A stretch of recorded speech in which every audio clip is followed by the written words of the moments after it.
So right now, I'm playing with my nunchucks.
Sige po.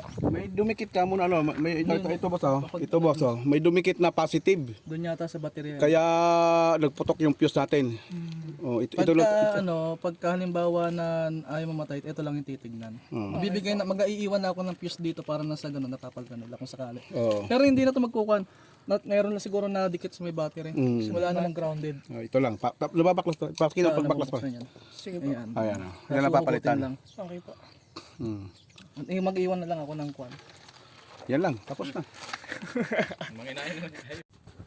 Okay, so sa isang kumpanya na hindi mo pag-aari, hindi mo masasabing asset ka doon kung hindi mo itataas yung value mo. Bakit? Kasi sa mundo ng business or ng company, whatever it is, depreciated value ang human resources. So, hindi mo kayang itayo yung sarili mo and nakaasa ka pa din sa iba when it comes to decision making mo.